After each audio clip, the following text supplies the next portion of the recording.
What's up, beer drinkers? How y'all doing this week? We got a great show for you again this week.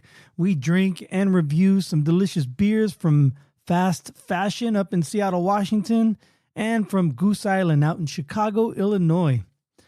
In our beer news, we talk about Brewdog going for sale. Who wants to go splitsies? I'll buy part and you can get the rest. And then for our Cöld Brüe List, Sorcerer Chromatic runs down the top 10 most controversial Super Bowl halftime shows. And then we prognosticate who might be performing next year. They usually announce it in September. So we'll know probably in about 7 months, maybe 6.5 months now. And then after that, we rate our beers on Untappd. And then during our Drunken Shenanigans, we talk a little bit about the Super Bowl and what we thought of the game, and then a little bit more about the halftime show. Not too much more, but just a little bit more. So it was a fun show to record. Sorcerer Chromatic was out at his in-laws. We got interrupted a couple times, but things we make it work. Don't forget to follow us on Untappd and on Instagram. Search Cöld Brüe Podcast, and you can listen to this show on Instagram. Not Instagram, on Spotify and Apple Podcast and Podbean.com and also YouTube. So without further ado, it's time for another Cöld Brüe.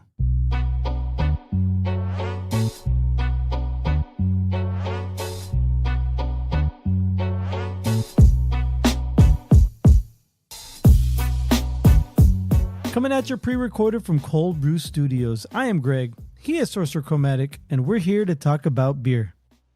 Yes, we are. How you doing this week, man? Okay. It seemed like a quick week. A lot of Monday morning quarterbacking. Yeah, I mean, that always happens after the Super Bowl, no matter what team you're on, right? Indeed.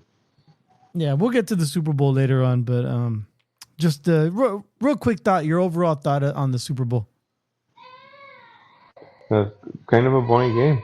Yeah, it was like 9-0 at half, 12-0 at the third quarter. So yeah, a lot of inaction, but we'll get more into it later on in the show, right? Yeah, we could do our Monday morning quarterback. Right. All right. So you ready to talk about some beer? Sure. I have in front of me from our good friends from. It's funny. I had no idea that they were from there, but from Seattle, Washington. It's one of the beers I still have left over from the Copper State Beer Fest. I told you I got some beer for free when I was there, and this is promo beer. Cool. This one is from Fast Fashion out of Seattle, Washington, and it is called Stoned and Starving. And it has a picture of, it looks like ramen. A bowl of ramen with some chopsticks coming out on a white background. It's a double dry hopped IPA hopped with Citra, Freestyle Riwaka, and Freestyle Tropical Fusion. I don't know what freestyle means. I got to look that up. That's a new term to me as far as hops are concerned. And it comes in at 6.6 alcohol by volume. And so without further ado, pop off. What do you got? Well, my beer needs no introduction. Oh, okay. So, hey. Then I'll move right on. Yes.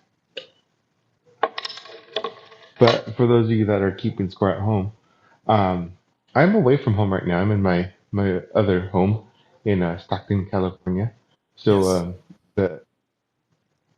not fully ready for the show. Yeah. I had to go into my reserves. So I have a 2024 Bourbon County brand stout. Very nice. Yeah, hit you with the big one. So, like I said, we've featured this beer before on the show, but I'm pretty sure not this year, unless we did it fresh that year, because I don't have too many of these, and I think this is one of the two I have, to be honest. So, I think you're right. As far as the 2024, we haven't had that one yet. All right, so I already capped off, so I'm pouring it, and it's Bourbon Brand County Stout, or Bourbon County Brand Stout. What more do you need? Right. The original.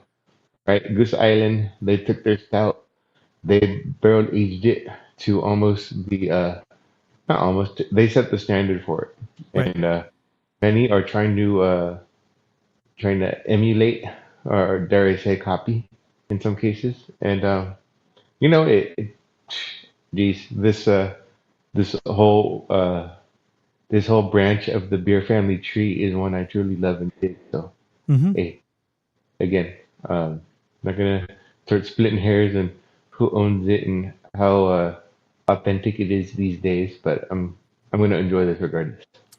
Very nice. I got it right here. These were blend or aged in Buffalo Trace, Heaven Hill, Four Roses, and Wild Turkey barrels. There you go. Always I a don't good. think this is the one where like there was a special serial number markings on to let you know which ones you got and whatnot. Oh, yeah, I remember they did that with they put like a little like an E or an F or whatever the Yeah, I think that was alphanumeric. I think that was a 21 or 22, if Okay. memory serves. Yeah, I'm not Uh, 100% on that. They all blend together, man. All these years. just like all my drinking stories, all the worst stories. Yeah. I remember I passed out. I'm almost drowned in the pool, man. I was like in my 20s. Your wife's like, no, that was last night, dear. Threw up everywhere. Woke up with food on my ass. It was great. Shit. Oh, all right. All thanks to Goose Island, man. You know. Make sure you point the label at the camera. Yes. These commercials write themselves. Like, Oh, man. All right. So this Fast Fashion, this is the first time I've ever had their beer. This is the only can I have of their beer. That's kind of what I was saving now. I was kind of hoping it was going to be good, and it's really good. It's an excellent hazy IPA. It's really opaque, like a yellow straw-like color. Can't really see anything to it. It looks like maybe like a orange grapefruit juice, but it tastes more grapefruit than orange. But there's some citric acid in there, and it's a little bit. The mouth feels soft, but the taste is a little effervescent. So it's got a little bite to it, which I dig. I'm digging this. I think it's going to be maybe a 4-banger by the end of the show. So very good. I'm happy. I always loved the Pacific Northwest. And you know what's funny is they have so many good breweries out there. There's really not in Seattle.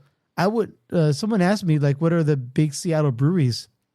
And I couldn't really name one. I guess the biggest one that I remembered was Fremont, but there's like no, let's say like a Stone or a Boston Beer Company or even a Sierra Nevada. There's like no major craft beer labels up there. You know what I mean?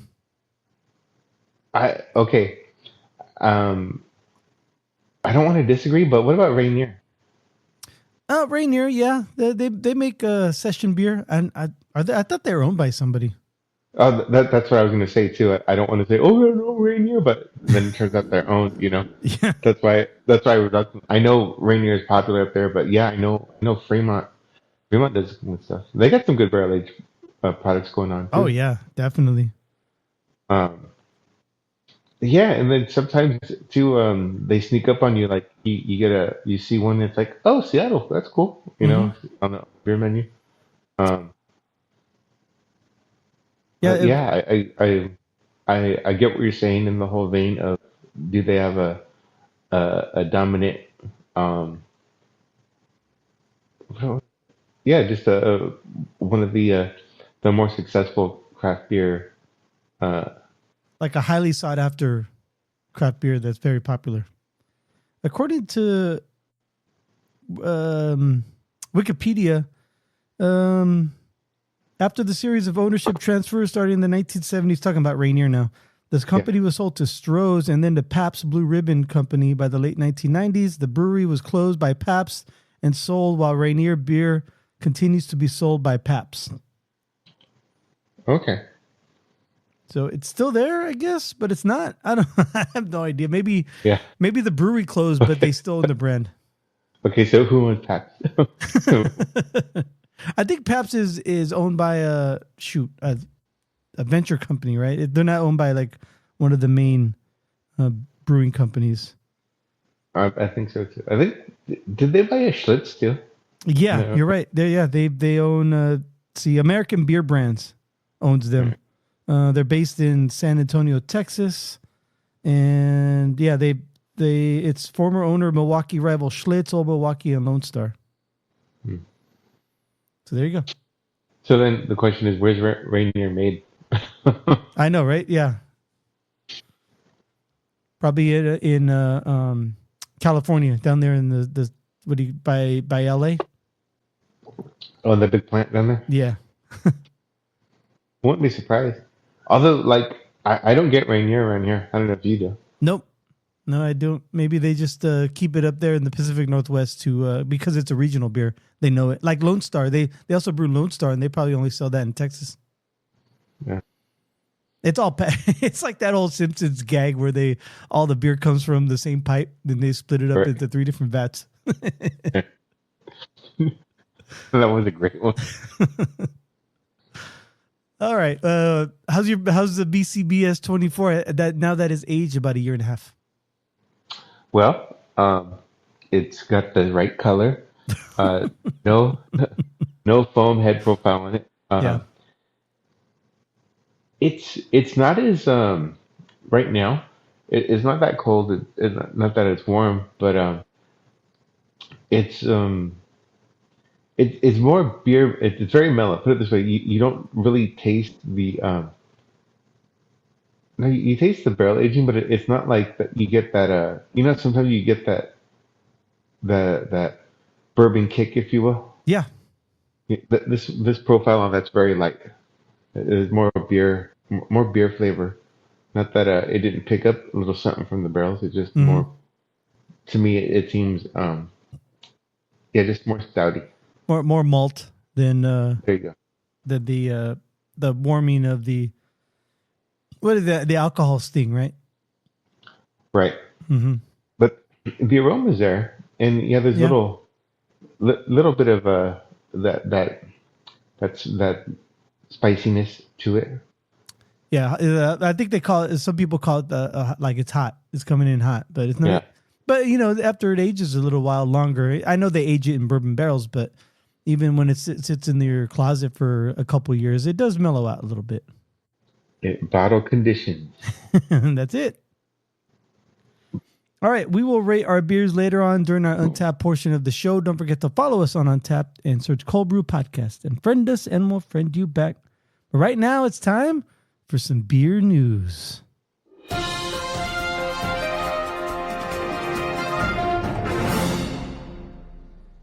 All right, I just have one story today. In fact, I had a couple stories in the queue, but then this one story popped up. I just happened to look, and I'm like, oh, this is a much better story. This comes to us from the Failing Independent. The headline reads, Craft beer brewer Brewdog could be broken up as sale process begins. I had no idea they were for sale. I know we talked about them hitting some hard times, but let's see. Beer maker Brewdog could be broken up after consultants were called in to help look for new investors. The Scotland-based brewer, which makes craft beer such as Punk IPA and Elvis Juice, has appointed consultants Alex Partners to oversee a sale process. Last month, Brewdog announced it was closing its distilling brands, sparking concerns for jobs at its facility in Ellen, Aberdeenshire. The company, which was founded in 2007, said it made the decision to focus on its beer products. No decision has been made in respect of the sales process. A spokesman for Brewdog said, as with many businesses operating in a challenging economic climate and facing sustained macro headwinds, we regularly review our options with a focus on the long-term strength, and sustainability of the company.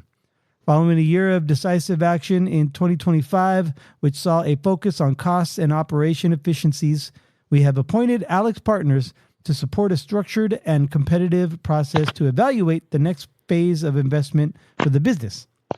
This is a deliberate and disciplined step with a focus on strengthening the long-term future of the Brewdog brand and its operations. Brewdog remains a global pioneer in craft beer, a world-class consumer brand, the number one independent brewer in the UK, and with a highly engaged global community. We believe that this combination will attract substantial interest, though no final decisions have been made. Our breweries, bars, and venues continue to operate as normal. We will not comment on any future speculation. Now, are there any questions? No, they operate 72 bars around the world, as well as 4 breweries. So this is just another, I guess, backpedal in the Brewdog story. Hey, real quick, are all the breweries Brewdog brand breweries, or do they brew another wine? Oh, like do they contract brew? I have no idea. I would think they would, just to for supplemental income. Okay. But who knows? I mean, they only have 4, so that's not a lot when you look at the whole scheme of things. But I don't even know how big they are either. Their breweries that they own.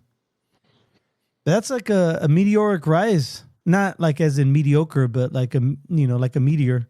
They have like since 2007 until now, it's 72 bars and 4 brew houses, and I don't know how many tap rooms they have open, or if bars count as that, but that's a huge presence.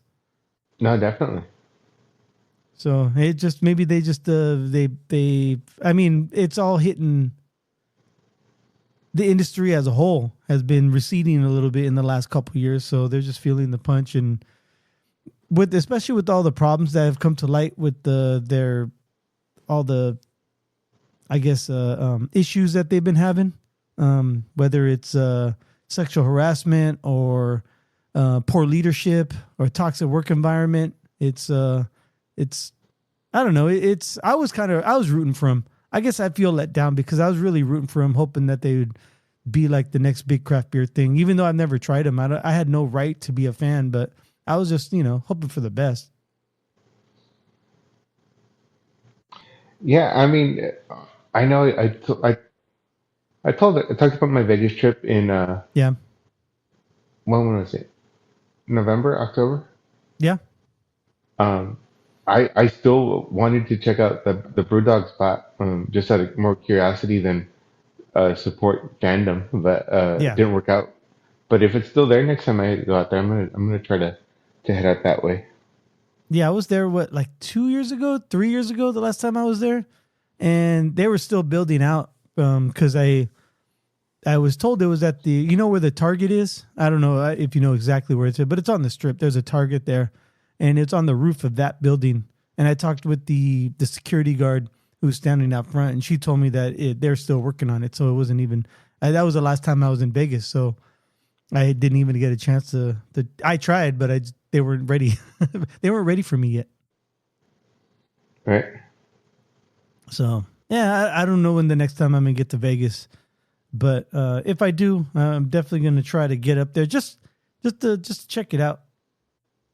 More, I wouldn't say morbid curiosity, but just beer curiosity wants me to go up there. Yes. All right, that's By all. all the bad press, you got to check it out. Yeah, I'm not supporting them. I'm just doing it for our news. Yeah. Hey, hold on. I gotta go check mine. Okay.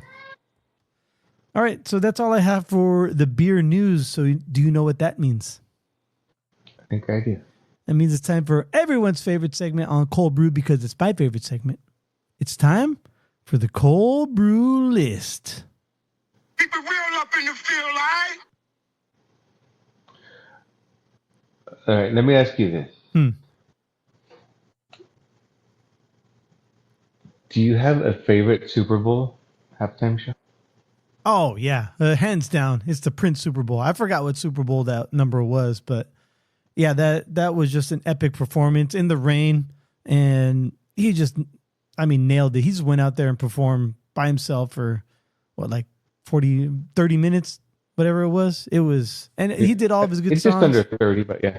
A couple covers, it was amazing. I concur with that. I saw that Super Bowl in a bar, so I never really got to appreciate the whole show. I've seen a few clips of the songs that he did, but yeah, maybe I'll go back and revisit that one day. I want to toot it around on YouTube. Yeah, I was about to say, yeah, it's all on YouTube now, but there have been some other good ones. Like I really like the Eminem, Dr. Dre, 50 Cent. I really like that one just because it was a culmination of a bunch of feelings that I felt like rap should have been more represented in the Super Bowl, and it finally happened. So that was great. And then what else? Oh, I really like the Weeknd one, the COVID Super Bowl. I really dug that one. I remember that one. What you call? I'll go back and I will also testified to the Dr. Dre Snoop Dogg Super Bowl. And I thought too it was good representation because it was a LA Super Bowl as well. Yeah. Oh yeah. I thought that was genius. Not to get too much into this Super Bowl because my list story is about the most controversial Super Bowl. What's that guy's Elvis Presto? Is he on the list? Don't tell me. Don't tell me. Okay. But the Super Bowl halftime show is to me is part of the Super Bowl. I mean, they don't show Super Bowl or not. They don't show halftime shows of regular games, not even playoff games. Yeah. Some national televised games will get some. I take that back. The Thanksgiving games, they sometimes show the halftime show part of it. Yeah, because I remember Eminem was popped out on this last one with Jack White, right? Was that one? Yeah, that's right. Mm-hmm. But then, too, I remember a couple years ago, Dolly Parton and the Dallas Cowboy cheerleader. That was a big, that's right. Big deal. That was kind of cool.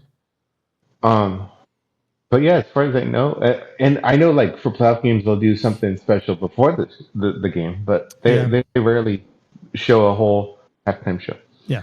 So here are the top 10 most controversial halftime shows. Okay. Number. You can go 10-1 because we have no idea what number 1 could be. Yes.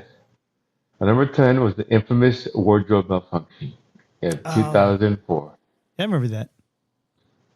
I was in Vegas. Number one, that seems so. Number one seems so long ago, and number two seems so. What? Who freaking cares now? I know it seems so tame to these days, to standards these days. And no offense, I mean Janet Jackson could walk by naked right now. I wouldn't be offended. No, you could hardly see the nipples. Yes. Yeah, that was the Eagles and Panthers, right? No, it couldn't be Eagles and Panthers. Eagles and Jaguars? Okay. No, it was the Panthers. I know it was the Panthers. Okay. Was it the Rams? No. It had to be AFC team. It must have been the Patriots, right? Back then. Probably. Yeah. Yeah, I don't remember. All right, let's move it on before we embarrass ourselves even more. Yes. Okay, here's one. 2010, The Who. Oh, yeah, I remember that one. Why was it controversial, though? A lot of it is because they didn't know football, American football. Oh, okay. They didn't know? And probably a lot of young Americans didn't know that the Who were. That's true. It's I don't know. It's a quote about it didn't feel like a concert. I bet you if they surveyed all the participants in the Super Bowl, the players, I think maybe like 10% would know. Like, oh yeah, I listen to the Who. Not that they know who they are, but I listen to them. The other 90 are like, what? In 2012, MIA was sued $16.6 million for her performance because she was flipping the bird. Oh, that's right. During "Give Me All Your Lovin'." alongside Madonna at Super Bowl. I can't. 46. I think. All right. Here's your Roman your numerals. Roman numerals. It's XL, So which that's is 40. 40, right? Yeah. 10 before 50, and then VI. That's 6, right? Yeah. 46. Perfect. Don't ask me who played. Wasn't that the 49er one? 49er No, Ravens? no, because we had Beyonce. Oh, no. That's at Levi. That was at Levi. Or was there another Beyonce one? Yeah. Beyonce came out with Bruno Mars at Levi, yeah, but no, in the remember because the Beyonce halftime show went off, and then like in the third quarter, the power went out at the Oh, Superdome. that's right. It was the Giants Patriots. Like in 2014, the Red Hot Chili Peppers weren't allowed to play their own instruments. Oh, really? Yeah, Oh, that's right. I think there was like pre-recorded. an incident where they were messing up on purpose to like a silent protest. I don't know about that. Not the whole halftime show, but I think for like one of the musicians were pissed off about it a little bit more than the others. Yeah, well, they were asked to pre-record it, and Bruno Mars came out with them too. But Oh, that's right. Yeah. I don't know, production choice. Mm-hmm. In 1991, the New Kids on the Block were so bad that ABC aired the concert after the game. Oh, wow. I don't remember that. I mean, I was of age where I should have been cognizant of what was going on, but I don't remember that at all. Yeah, and they actually went to coverage of the Gulf War during the halftime show. Oh, shit. Well, everyone was all like glued thanks to CNN. Super Bowl, or in the year 2011, the Black Eyed Peas were all style and no substance. I can never get that James Spader quote from The Office out of my head about the Black Eyed Peas. James Spader. Yeah, Robert California, when he called the Black Eyed Peas, he said they're rock for people who don't like rock, rap for people who don't like rap, and pop for people who don't like pop. Oh, jeez. Wow. I could say the same thing about Kid Rock, except for substitute country for pop. Yeah. The 1990 show was a mix of New Orleans Flair and Snoopy. Oh, I think wasn't that the last one that they did that wasn't like a superstar when the In Living Color said, "Fuck this, we're gonna do our own," and then the alternate halftime show was born. Okay, so the the Living Color, the infamous halftime competitor, was done for the 91 season. So it was in 92. January of 92. Yeah. I remember talking with my wife, and and then the next year the NFL hired Michael Jackson. So Oh, so it was the year before the one where Living Color was like probably like a 91. Like, what the fuck is this? We could do a better one than this. And so yeah, so going back, it would have been the New Kids on the Block. Okay. Well, that's the thing. Was it the 91 Super Bowl or the 91 season? Because those could be two different things to people who don't associate the year to, you know what I mean? The football Right. season year necessarily. Like the Super Bowl that just passed, to me that's the 2025 Super Bowl. Yes, it was played in February of 26, but it was it was from the 2025 season, so. Yeah. And the 1991 Super Bowl was the New Kids on the Block. It was a small world salute to 25 years of the Super Bowl. Disney produced a small world theme with extensive choreography involving the kids. And what date was that Super Bowl then? That was 1991, it said. What date was it? Shoot. Doesn't say here. But the one that Yeah, I don't know. It doesn't say what that one was. Huh. That's because I asked the wrong question. I asked a different question than what date it was. I just wanted to know what the 1991 Super Bowl halftime show was about, and it was a small world theme. I mean, that's garbage. You know how I feel about the Small World the ride. I refuse to go on it. I sat I sat out so many times on that ride. The last time we were, I think it was only once, but still, that's enough. Number 3, 1995. Disney used the entire performance to advertise their new ride, Indiana Jones. Oh, that's right. They had like some Indiana Jones guy, like doing one of those stage plays on the field, right? Yeah, like the stunt show. Yeah, stunt show. That's it. Yeah. It's still working. That line's not getting any shorter. Well, the only reason it's so long is because it's like a mile and a half away from the origin of the line. That's it. All right, here we go.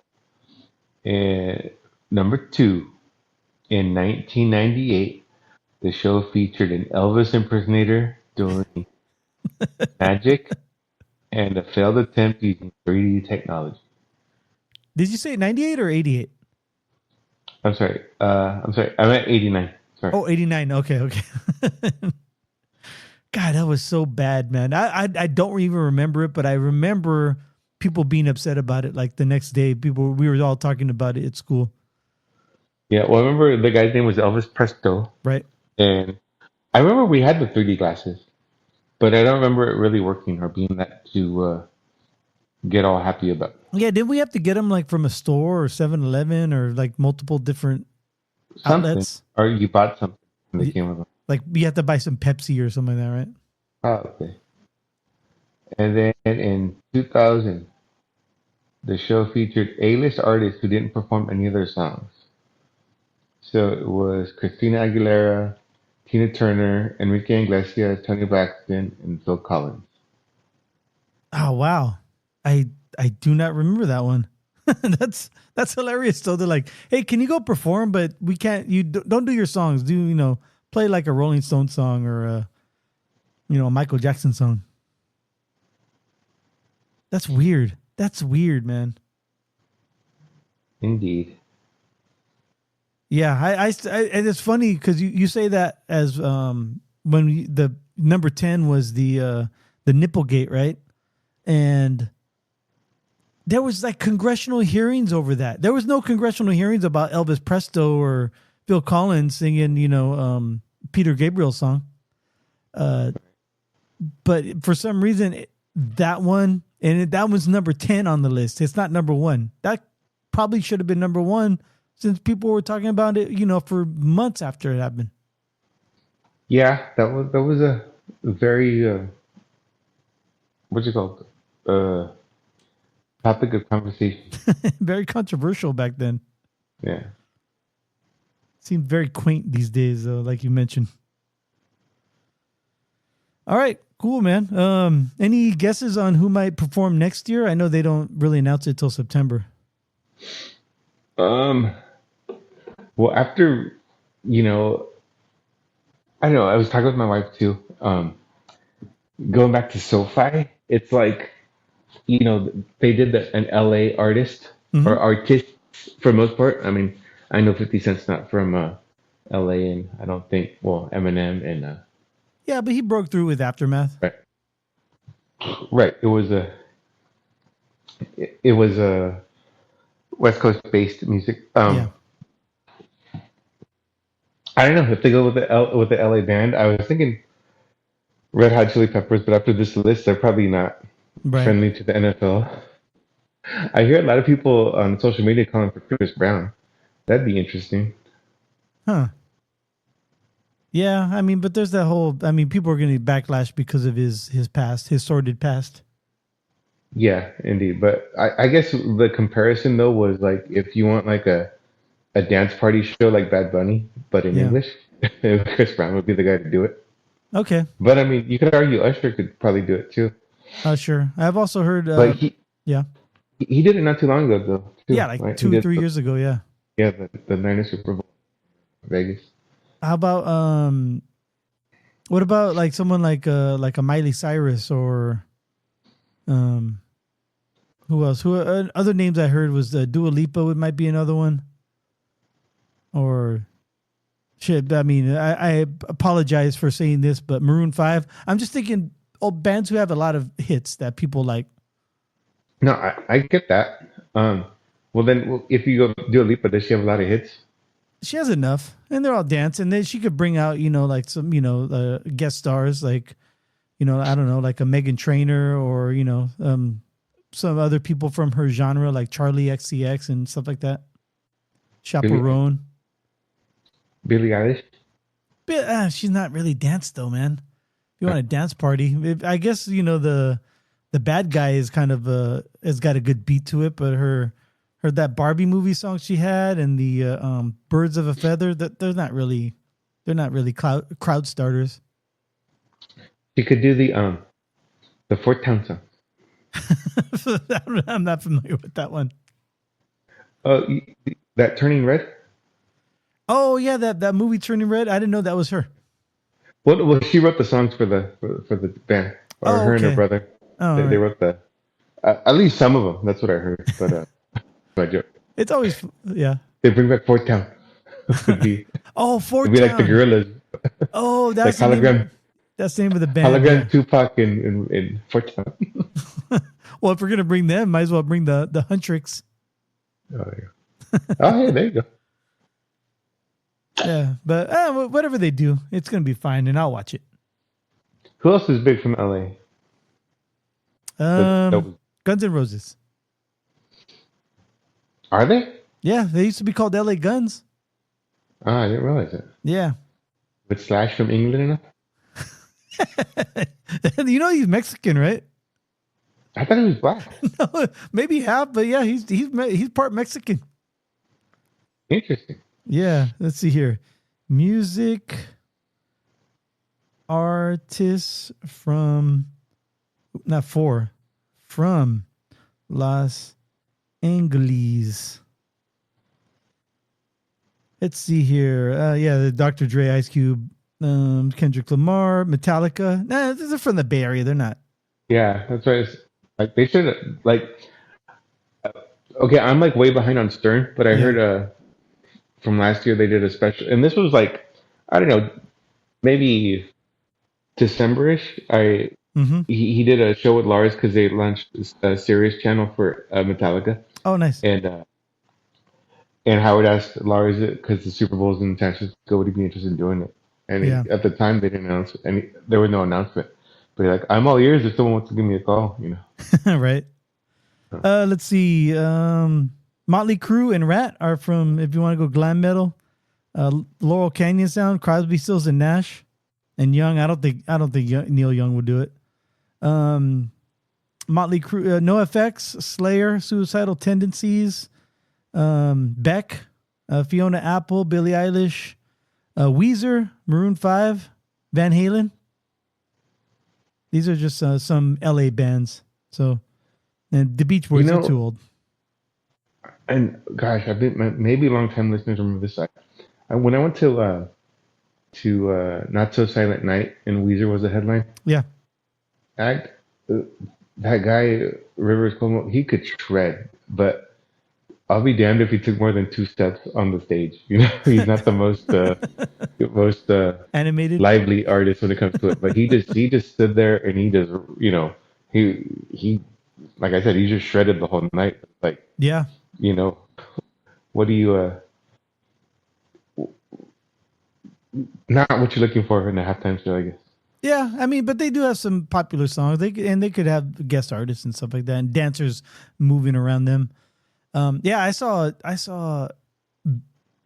Weezer. What I want to say, before I moved here, I was still living in Glendale at the time, and I went by myself over to that amphitheater and watched them. And I think the Pixies opened up for them. Oh man, that was great. That was a great show. But you're right, Rivers Cuomo was great, man. He's, in fact, when the band, they have that, they always take a little break, and the whole band went out, and Rivers Cuomo stayed out with his acoustic guitar. And that's the first time I heard him sing "Take on Me" by Aha, but it was acoustic version all by himself. and that was before the Teal album came out. And then like 6-7 months later, 6-7, Teal came out, and then that song got big because he did that one, and what's the other one he did on that album? The Africa song by Toto. I bless the rains down in Africa.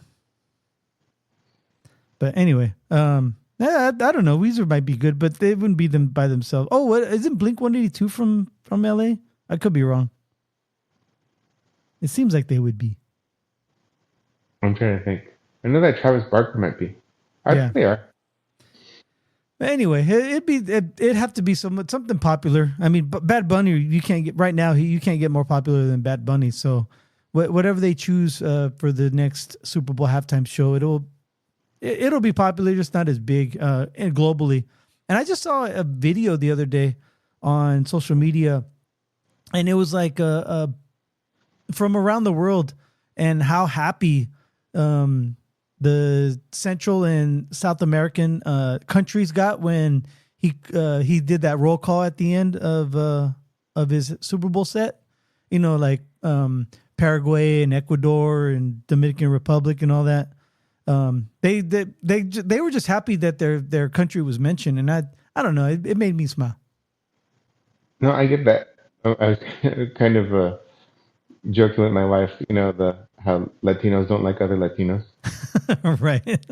But Bad Bunny's uniting a lot of us, Yeah, somos unidos. All right. We'll talk a little bit more later on about this during our drunken shenanigans. How's your beer treating you? Good. Slowly sipping on it. Still good. Similar.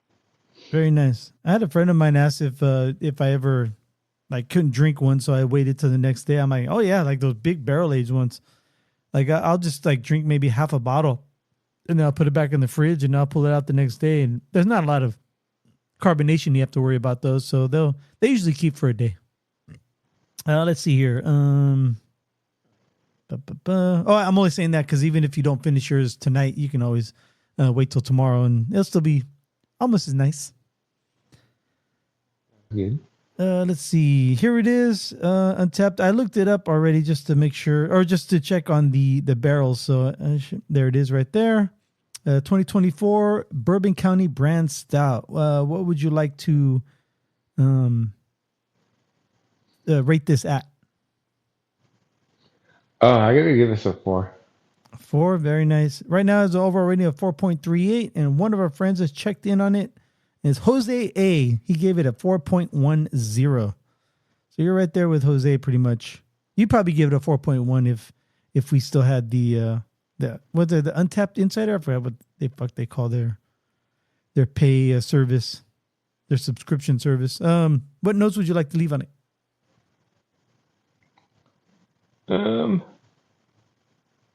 Geez. Stouty. All right. Barely. Barely. All right. Let's see where you're going here. And palatably. Palatably? How do you spell that? Correctly. I do that with my daughter now when she asks me, hey, how do you spell, like sometimes she'll ask me how to spell a word, and I'll say correctly. And then she gets all mad at me. And then finally, I think the other day, so I was, why do you always say that? And I go, blame your Uncle Mark. He always says that. I mean, blame your Uncle Sorcerer Chromatic. And what did she say? Nothing. She chuckled one time because I blamed you a couple times already. Huh. Let's see. I have from fast fashion, which is a problem, by the way, in the fashion industry. That fast fashion, you buy it because it's really cheap, but you can only wear it like twice, so you end up paying more money to buy more clothes. Fast fashion, stoned and starving. This was really good. I like this one. I'm going to give this one a 4.25. Let me see here. Let me go back. Stoned and there it is. Stoned and starving. Right now is an overall rating of 4.07. So I'm right there with everyone else. 4.7 or 4.25. I'm gonna say it's crisp, and fruity. That's good enough. Save and check in. All right, so we talked a little bit about the Super Bowl. The first 3 quarters was the Stupor Bowl. It was a defensive struggle. No touchdowns were scored until the fourth quarter. I know I asked for your overall opinion, but let's play Monday morning quarterback on it. What was your opinion of the Super Bowl? Yeah, the Patriots did nothing to help themselves. Right. I think it's easy to say, but I think they gave up the run too early. I mean, they were getting some good gashes to start with, but their punter ended up coming in too many times, and that's easy to say, but I mean, just the philosophy you could wear down the team, especially because their defense was keeping them in it. Yeah, they were playing good. But, Seattle did everything right.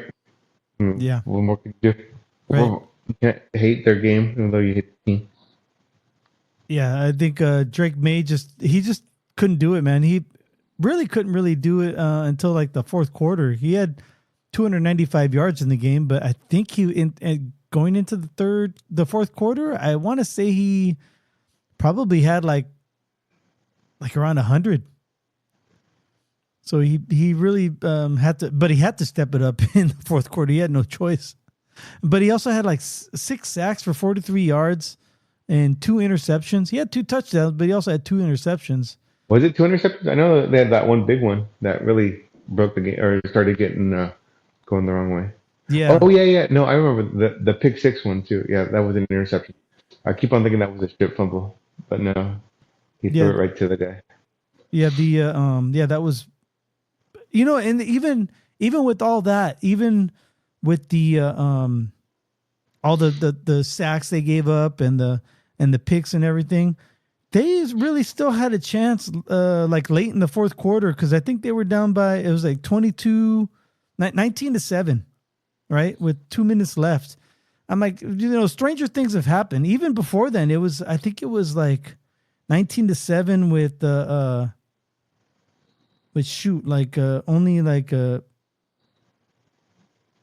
no, I'm sorry, not 2 minutes left. I got my 19-7 with 10 minutes left, and so that's a lot of time, for 2 scores. They really had a chance, but then I think that's when he threw that pick right to I'm sorry if I butcher this name right now. It was, what's the guy's name? I'm scrolling right now.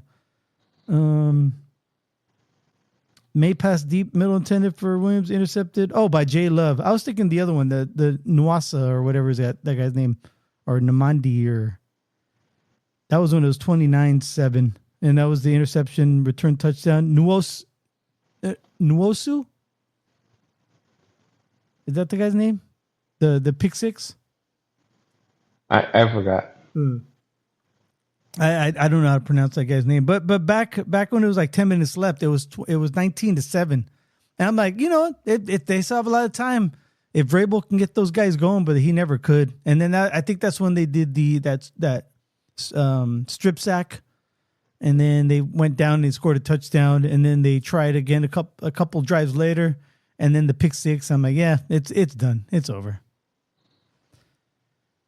But yeah, I mean, it was a tale of one quarter, really. Yeah. And what's the name? Kubiak's out, right? He's the coach for the Raiders. Yep. Yeah, so we'll see how that affects the Seahawks next season. I think McDonald will have him ready anyway. Yeah, I think so too. I heard a rumor that the Niners tight ends coach is interviewing. Oh, really? Yeah. For what? For the OC in Seattle? Yeah. Oh, wow. All right. I didn't know he was a thing. They want an updated copy of Shanahan's book. All right. He's right now. He's got his phone. He's taking pictures of the playbook. That way he can hand back the playbook with the free conscience. Oh man. Yeah. So overall, the Super Bowl, it wasn't bad. It was okay. I mean, That the that whole Gonzalez spectacle. kid could have had like 2 picks. Oh yeah. Oh, and I think Darnold almost like he missed out like on a like an 80-yard Oh, touchdown right, yeah, when he overthrew Smith and Jigba. yeah. So yeah, even though they won, Darnold's not because of little things like that, and Gonzalez being able to take out Njigba for the most part, because they had to rely on Cooper Kupp a little too much, I thought, for him being Yeah. long in the Well, yeah. tooth. Didn't that Smith and Jigba go to concussion protocol or go get something checked out? I mean, he was out of Yeah. the game for a while. Oh yeah, that was weird because he was on the sideline and they were looking at his ankle or some. Unless that was they were trying to hide the fact that he had to go into concussion protocol. But yeah, he did go into the blue tent. He even went into the locker room and he came back out and was cleared to play. So yeah, that's probably why they had to go to him, and that's why that Barner kid, AJ Barner, their tight end, that's why he did got his first. He got the first touchdown of the game.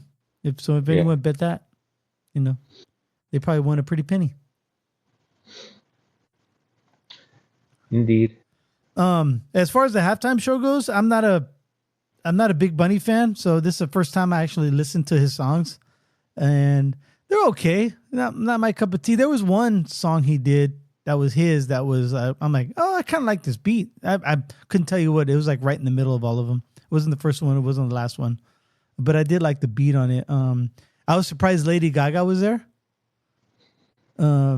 She did a song that she usually does with Bruno Mars.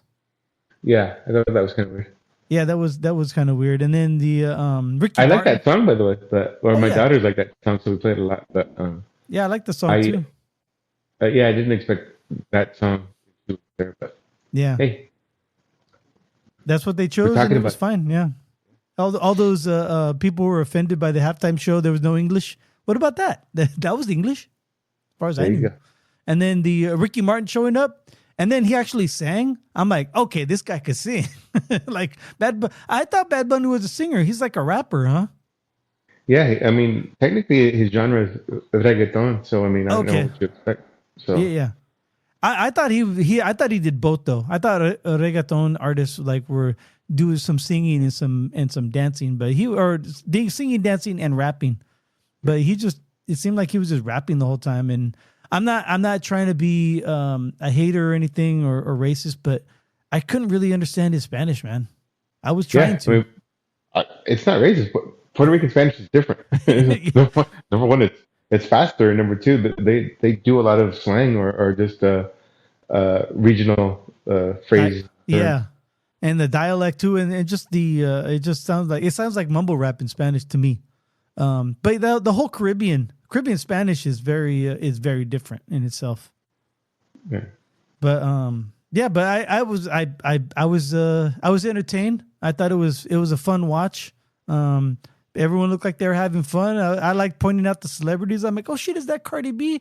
And that's Pedro Pascal back there. And oh, that's definitely Jessica Alba. I know her face. So that was kind of cool. Like even Yeah. well, just even talking like going back to the Puerto Ricans, Mm-hmm. Puerto Rican Spanish. slang in Spanish. It's like his song that Titi me pregunto. Yeah. The Titi is slang for tia, which is aunt. You know, he's talking about his aunt. Oh, Talking okay. about- I thought he was talking about. I thought Titi was like short for like a grandfather, grandmother. You know how Spanish is. But that Exactly, makes sense. but yeah, Yeah, Titi me. Yeah, wasn't it like that means ask or I asked myself? Titi me pregunto. What the hell? no, it means his aunt asking him about his girlfriend. Oh, okay, all right. Oh, preguntó like past tense. Right. Oh, okay. I thought it was pregunto like present tense, like I ask myself. Oh, no, yeah, the O ending again too. Yeah, right. Just the language conjugation. It's like, oh yeah, you could use it that way too. Right. Oh, yeah, I get it. Yeah, it was cool. I didn't understand the power poles, the power line poles right away, so I thank you for the internet to clue me into what that reference was. You know, I didn't know who Tonita was. Now I know. The little old lady that was sitting inside the house. I didn't catch that one. Oh, okay. Yeah, she was, when they were doing that party house where all the celebrities were at, she was sitting down inside like she was like a vendor or something because she had like a little shelf in front of her. She owns like a Latin American club in New York.